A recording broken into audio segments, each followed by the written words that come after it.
Friends welcome back to my channel. Friends आज मैं आपको डिज़ाइनर हाई लो कुर्ती बनाना सिखाऊंगी। इसके लिए हमने 2.5 मीटर फैब्रिक लिया। सबसे पहले हम टॉप पार्ट की कटिंग करेंगे। उसके लिए हमने फैब्रिक को 4 फोल्ड लिया है और लेंथ हमने 15 इंच ली है। उसके बाद हम शोल्डर कटिंग करेंगे। शोल्डर के लिए हमने 7 इंच लिया है। अब हमें आर्म होल की लंबाई लेनी है। आर्म होल की लंबाई भी हम 7 इंच लेंगे। इसके लिए हम मार्क कर लेते हैं। अब हमें बस्ट लाइन लेनी है। बस्ट लाइन के लिए हमें 9 इंच पर लेना है। उसके बाद 10.5 इंच लेनी है, क्योंकि हमारी फिटिंग के लिए भी चाहिए होता है, तो 1.5 इंच हम फालतू लेंगे। और हमें मार्क करना है। हम कटिंग के लिए मार्क कर रहे हैं।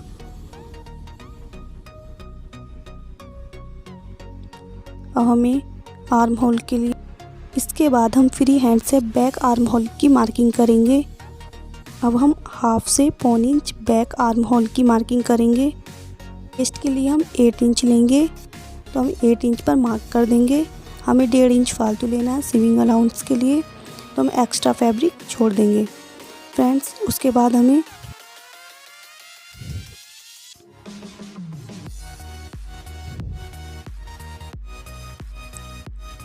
हाफ इंच कंधे डाउन करने हैं, तो हाफ इंच कंधे डाउन करके मार्क कर लेंगे।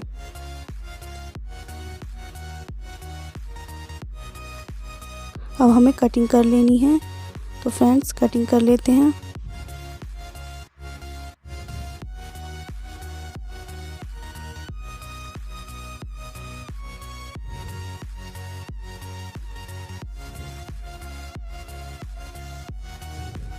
मार्किंग के लिए हम 3.5 इंच विड्थ लेंगे और डीप नेक जितना डीप रखना है वो हम 4 इंच लेंगे। फ्रेंड्स आप अपने हिसाब से भी रख सकते हैं। अब हम इसकी कटिंग कर लेते हैं। हमारे टॉप पार्ट की कटिंग कंप्लीट हो गई है। अब हमें बचे हुए फैब्रिक को किनारे की साइड से फोल्ड करना है। उसके बाद हमें उसे ट्रायंगल शेप में फोल्ड कर देना है। ये हमने ट्रायंगल शेप में फैब्रिक को फोल्ड कर दिया है। अब हमें कमर का मेज़रमेंट लेना है, तो हम टॉप पार्ट को रखकर डायरेक्ट भी कमर का मेज़रमेंट ले सकते हैं, या फिर इंची टेप से भी हम इसका मेज़रमेंट ले सकते हैं। हमारे कमर का मेज़रमेंट 8 इंच है। हम 1 इंच एक्स्ट्रा लेंगे और 9 इंच पर हम मार्किंग करेंगे। इंची टेप को गोलाई में घुमाते हुए इसको कर्व शेप दे देंगे। तो हम इसको कर्व शेप में कटिंग करनी है। ये हमने इसकी गोलाई दे दी है। अब हमें नीचे घेरे की कटिंग करनी है। हमें ध्यान रखना है कि हमारी टॉप पार्ट की 14 इंच लेंथ है, तो उसी के अकॉर्डिंग हमें अपनी घेरे की लेंथ लेनी है। तो मैंने यहाँ पे 38 इंच लिया है, क्योंकि ऊपर से हमारा 9 इंच कट हो जाएगा और हमारा 14 इंच ऐड होगा। ये हमने 9 इंच ऊपर से काट दिया है। उसके बाद हम नीचे से घेरे की कटिंग करेंगे। हमने कर्व शेप उसको दे दी थी। अब हम उसकी कटिंग कर लेते हैं। हमें पीछे का फ्रेंड्स, ये हमारे फ्रंट वाले पल्ले की मार्किंग थी। अब हम 6 इंच एक्स्ट्रा लेकर बैक वाले पल्ले की मार्किंग कर लेते हैं। ये हमने 6 इंच एक्स्ट्रा लेकर हमने कटिंग कर ली है। ये हमने कट कर दिया है। ये हमारा 9 इंच ऊपर से कट कर दिया है। अब हमारा ये जॉइंट था, इसको हम अलग कर देते हैं। फ्रेंड्स दोनों पार्ट अलग हो गए हैं। अब हमारे फ्रंट वाले पार्ट, ये हमारा फ्रंट पार्ट था, इसको हमें 6 इंच ऊपर काट देना है। अब हमें बचे हुए फैब्रिक में अपने स्लीव्स की मार्किंग करनी है। उसके लिए हमें फैब्रिक को 4 फोल्ड कर लेना है। ये हमने फैब्रिक को 4 फोल्ड कर लिया है। अब हम 18 इंच अपनी स्लीव्स की लेंथ लेंगे। 18 इंच हमने स्लीव्स की लेंथ ले ली है, वहाँ पे हमने मार्किंग कर लिया है। अब हमें क्या करना है, इस मार्क को सीधा कर देना है और हम कटिंग कर लेंगे। अब हमें 3 इंच पर मार्क करना है और उधर भी हम 3 इंच पर मार्क कर लेंगे। इस लाइन को हम सीधा मिला देंगे। लाइन को सीधा मिलाने के बाद हमें आर्म होल की शेप देनी है। तो इस तरीके से हम कुछ आर्म होल की शेप दे देंगे। अब हमें स्लीव ओपनिंग के लिए नीचे 6 इंच पर निशान लगाया है, तो उसके बाद हम इसको मार्क कर देंगे। उसके बाद हम इसकी कटिंग कर लेंगे।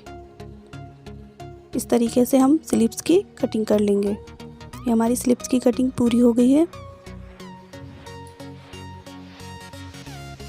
अब हमें 2 लेयर में हाफ से पौन इंच एक्स्ट्रा कटिंग करनी है। उसके लिए हमने मार्क कर लिया है। सिर्फ ध्यान रखना है हमें 2 लेयर में ही हाफ से पौन इंच एक्स्ट्रा कटिंग करनी होती है। हमने कटिंग कर ली है।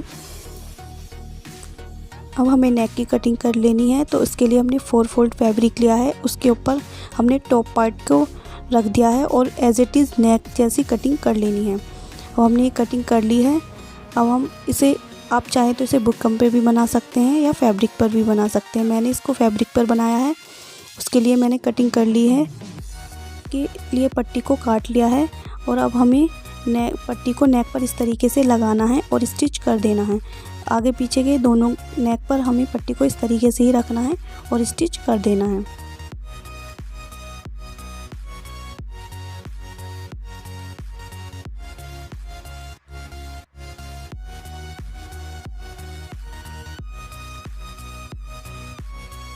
ये हमने स्टिच कर दिया है। इसको हम अंदर की साइड फोल्ड कर देते हैं।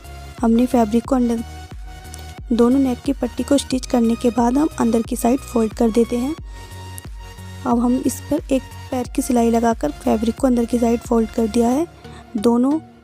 इसके बाद हम दोनों फैब्रिक की राइट साइड अंदर की साइड रखते हैं और कंधों को जोड़ देते हैं। अब हम स्लीव्स को जोड़ते हैं। स्लीव्स के लिए उसके सेंटर पॉइंट को बीच में रखते हैं और उसको स्टिच कर देते हैं। इस तरीके से हमने स्लीव्स को रखकर जोड़ दिया है।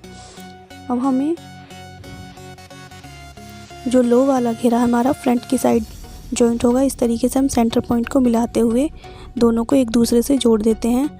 ये हमने स्टिच कर लिया है। उसके बाद इसी तरीके से हम अपने बैक पार्ट को भी जोड़ देते हैं। हाई वाला घेरा हमारा बैक, इस तरीके से हम दोनों पार्टों को जोड़ लेते हैं। उसके बाद हमने 4 इंच की एक पट्टी ली है, उसको डबल फोल्ड कर हमने स्टिच कर दिया है। इसकी दोनों साइड ओपन रखनी है और इसको स्टिच कर देना है। इस तरीके से हमने इसको स्टिच कर दिया है। इसी तरीके से हम बैक पार्ट पर भी पट्टी को स्टिच कर फैब्रिक पर रखकर स्टिच कर देते हैं। ये हमने स्टिच कर दिया है इसको। इसकी दोनों साइड ओपन रखनी है। अब हमने डोरी बनाकर तैयार कर ली है। उसके बाद हमें डोरी में लगाने के लिए फ्लावर बनानी है। ये 4 इंच की इसकी लंबाई चौड़ाई ली है और हम इसको इस तरीके से फोल्ड कर इसकी कटिंग करते हैं। ये हमने इसकी कटिंग कर ली है। अब हम इसे बीचों बीच कट करते हैं। अब हमें इसे डोरी पर इस तरीके से रख देना है और स्टिच कर देना है। उसके बाद ये नीचे की साइड फोल्ड हो जाती है। अब हमें इस तरीके से 1-1 इंच पर निशान लगाकर फ्लावर्स बनाने हैं।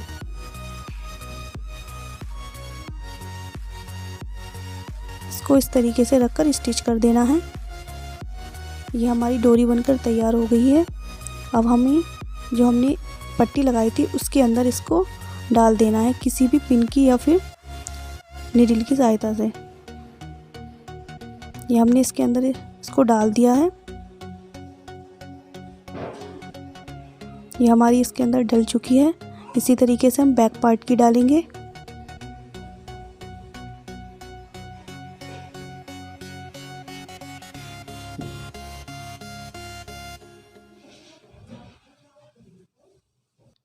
इस तरीके से हमारे फ्रंट और बैक दोनों साइड डोरियां डल चुकी हैं।